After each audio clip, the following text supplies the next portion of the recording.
Bonjour tout le monde, j'espère que vous allez bien.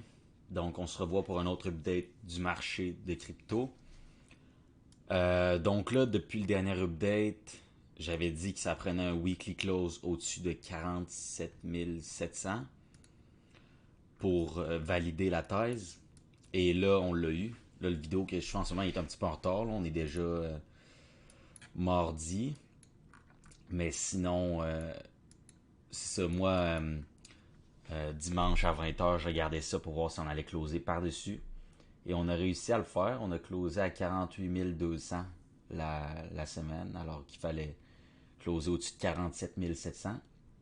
Donc on l'a eu et là on a eu une bonne pump depuis le début de la semaine qui nous a passé par-dessus la trendline. Donc j'ai fait une trendline en prenant le top en avril jusqu'au top récemment en septembre. Et on vient de passer par-dessus là.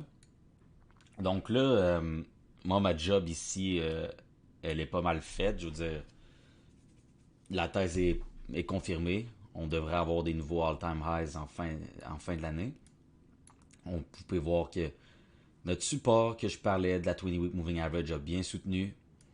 Il a bien fait la job. On a eu un close de la journée en dessous, mais c'est pas important. C'est les closes de la semaine qu'on regardait. Donc, le support a fait une bonne job. C'est sûr que ça faisait peur ici, mais c'est bon. Si vous utilisez du leverage, assurez-vous que vous placez votre prix de liquidation ou votre stop loss ou whatever en dessous du support. Et là, il va monter graduellement. Fait que vous pouvez en rajouter au fur et à mesure, ça va monter. Le dernier point que les Bears regardent, c'est 53 000. C'est le dernier point de défense. Si on passe ce point-là, je m'attends à ce que le prix téléporte au previous all-time highs.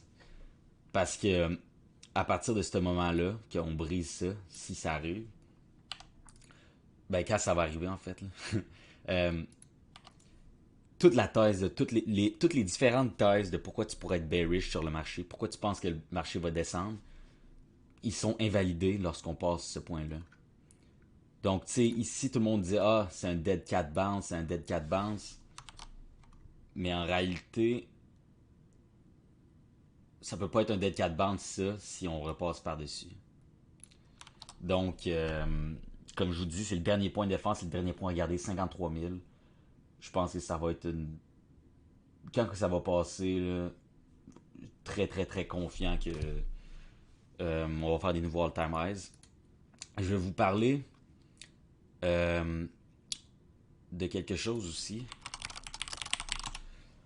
Ce que je fais, c'est le stock market. Là. J'ai beaucoup de crypto, mais sur le stock market, j'ai il y a le stock de Coinbase. Ça, c'est une petite recommandation que je fais en plus. Là. J'achète le stock de Coinbase. Donc, j'ai acheté des options janvier 2022. Donc, janvier 2022, j'ai acheté des calls pour 370$, pour 510$ et pour 270$. Le strike price.